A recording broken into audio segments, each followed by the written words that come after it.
Hi, I'm Mara Webster with In Creative Company, and today I'm thrilled to be talking to the wonderful Eugenio Derbez about his latest film, Radical, in which he plays the lead role of Sergio, as well as being a producer on the film. And I wanted to start by talking about some of the preparation work that you did for this character, because I've heard you mention that at first you were thinking a little bit about the external details of the character, and then you really realized it was more about the internal work of who the character was and working from the inside out. And so I was really interested in what that internal work that you jumped into was. Thank you, Mara. Hi, how are you? Well, I've been a comedian my entire life. So when I saw this story and I realized it was a drama, it was out of my comfort zone. So and you know what? It was kind of intimidating because when you have to portray someone else that is not fiction, it's a lot of work and you have to be very accurate. But to portray someone who's still alive and that was going to watch the movie and that also was visiting us on set constantly, it was very scary. And but on the other hand, the good thing about it was that I had a chance to talk to him and to ask him about the way he was bonding with the kids. I was always curious about his relationship with the kids. How did he approach to them? So he was always telling me that he didn't want to be this authority figure in front of the classroom because we research, and for the last 100 years, education hasn't changed. It's been the same. The kids sitting down in their seats facing into the front, the professor in the front, the board, everything's been the same for the last 100 years. Sit down, raise your hand, shut up, same thing. Everything has changed in the last 30 years.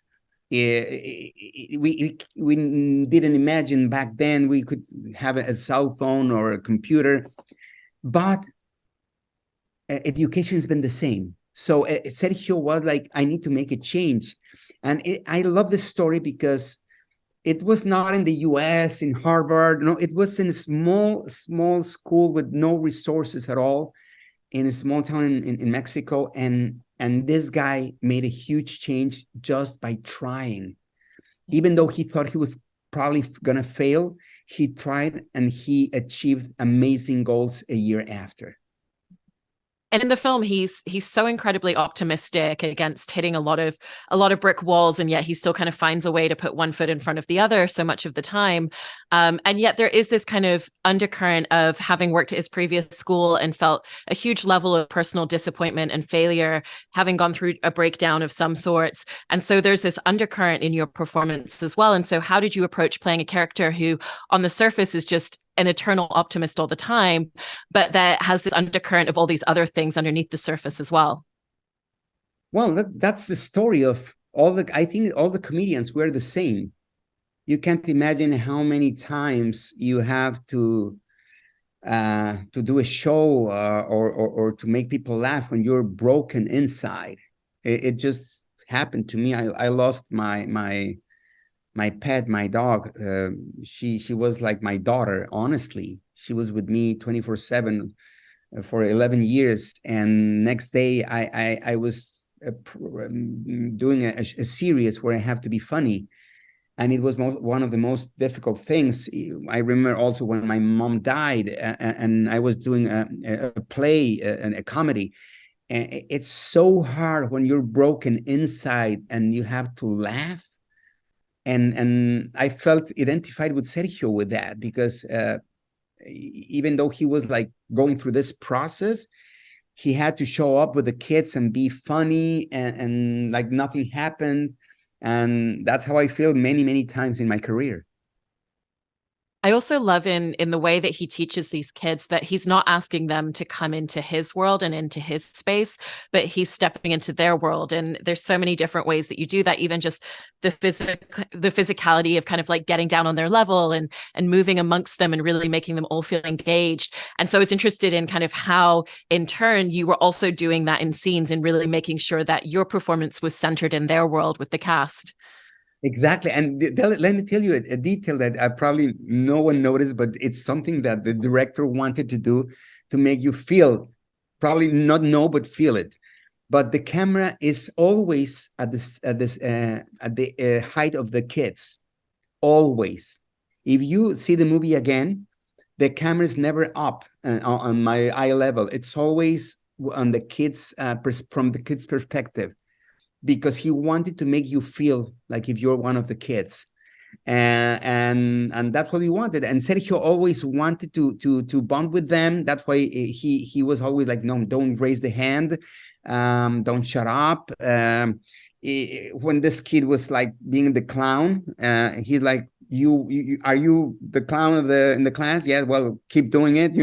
All those kind of things that he's just a different guy trying new and a total radical different method to teach kids, and it worked, thank God.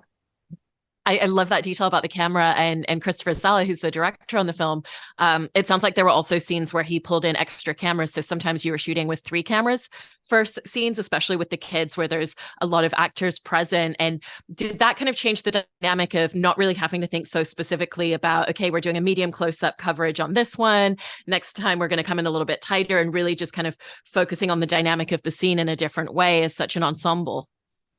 It was so different that to everything that I've shot before, because uh God, it's hard to explain, but the kids were not actors, but not professional actors.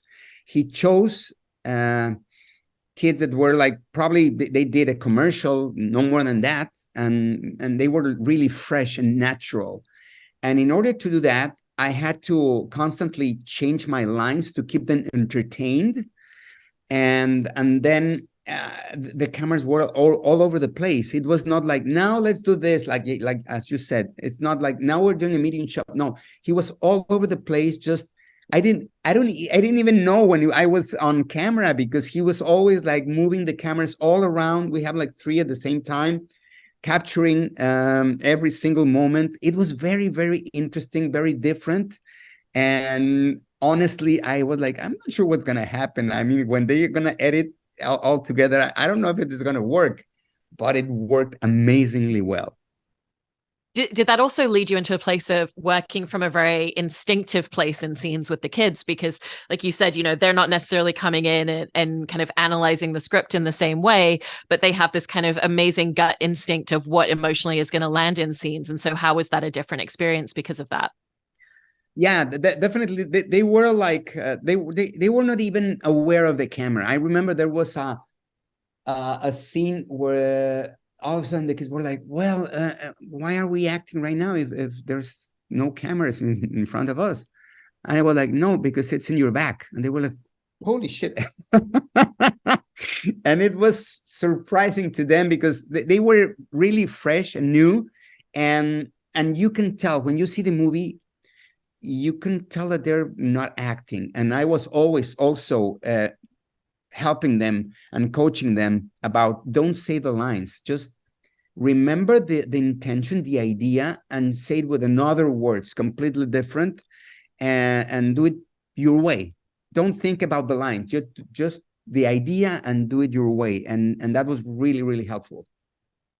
For your performance as well, it also kind of gives you a different level of feedback and a different space of feedback in the moment, beyond just looking to your director to say, did that scene work? Was that landing? Did that feel right? Because you have this whole classroom of kids who are giving you immediate feedback on, if they're feeling engaged, it's working. And if they're not, then it's not translating in the scene. And so how did you really look to their responses for scenes in your performance? Well, exactly like that. I remember that I had this nine-page monologue, and I was like, oh my God. First of all, it took me like a month and a half to memorize that chunk. And then the next challenge was to not make it boring, and to make it interesting for the kids. Imagine shooting that scene in an entire day. I was like, probably 8 hours later, they're going to be like yawning and boring. And so I was trying to get them engaged, and it was a real challenge to me. So I was constantly like making it different. So it was refreshing to me, but the intention was to keep them engaged. And it worked also for me, because instead of doing it in a very mechanical way, it felt always fresh. And with the idea that he really kind of just sees the positive in everything, were there challenges in kind of playing to that side of things and making sure that he always felt like a realist? Because he's literally in a conversation with a student saying, you know, I want to be an astronaut. And for him, it's like, that's a very realistic thing, but practically here's how we're going to set about doing it. And here's the challenges that we're going to face along the way. And so how did you create that balance of kind of the optimism and the hopefulness, but still allowing him to be a realist? Well, I was always talking to Sergio, to the real Sergio, and he was always telling me, for example, in Paloma's case, he was like, I wanted them to be whatever they wanted to be. I didn't want to put any limits. But on the other hand, you just need to look around and see that there's a reality. I mean, you are literally in a pile of trash. Paloma lived in a pile of trash, literally, and she wanted to become an astronaut. So it was so hard and heartbreaking. And he was always encouraging them to dream. But on the other hand, and there's a beautiful scene where the dad says, "Don't do this to my kids. Don't do this to my daughter. You are promising her the stars, and you know she's not going to reach the stars. So stop doing this." And for me, that was so powerful, because it was true. And he knew that. But on the other hand, it was like, it's not my job to put them boundaries. They need to try to fight for what they want, and then we'll see what happens. But and he was always doubting. He told me, I was never sure that I was doing the right thing. I was always thinking that I might fail, that I might probably ruin these kids' lives or the year for them.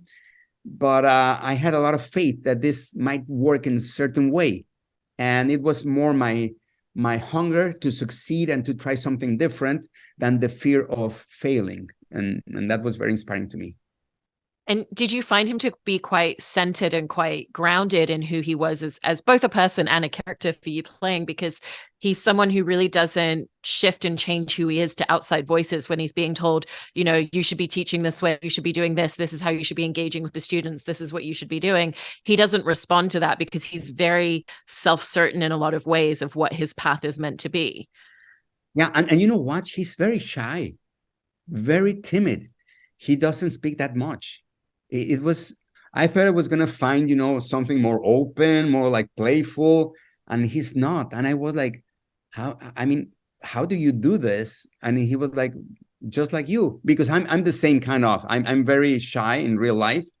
And then when I have a camera in front of me, I become another person. And he was exactly the same. He told me, when I come into classroom, I have to play is like performing. So and I knew that I couldn't bring reality into classroom, because if not, they're gonna get depressed. For him, it was like a bubble. Like the minute they come into the classroom, it's like it's time to dream. It's time to create. It's time to try to reach the stars, even though outside reality is something else. Here inside, he wanted to make a different environment where they can dream and they can think that they can achieve anything. And that was, for me, was like, wow, that was really powerful. And he has such a beautiful gift in really making people feel seen who feel very invisible in their day-to-day life. And so kind of, again, in turn, how did you want to make sure that you were doing that with the kids that you were working on scenes together with? Yeah, well, if you look at the first scenes, the kids were like, they knew that they were invisible. So it was really hard for them to start asking questions. There are like 3 scenes where he's asking, ask me a question, and they don't even speak, because they knew that they were like not allowed to speak, not allowed to raise their hand, not to anything. They were like a piece of furniture. They were nothing. And we wanted to reflect that. And little by little, they start getting confident and they start feeling good in class. And then they were like participating and raising hands and asking questions. But the beginning, they felt unseen.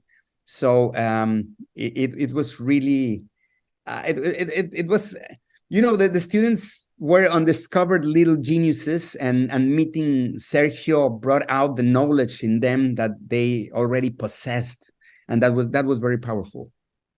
I really love that. It's such a beautiful performance and such a wonderful film. So congratulations on everything, and thank you so much. Thank you very, very much. Thank you, Mara.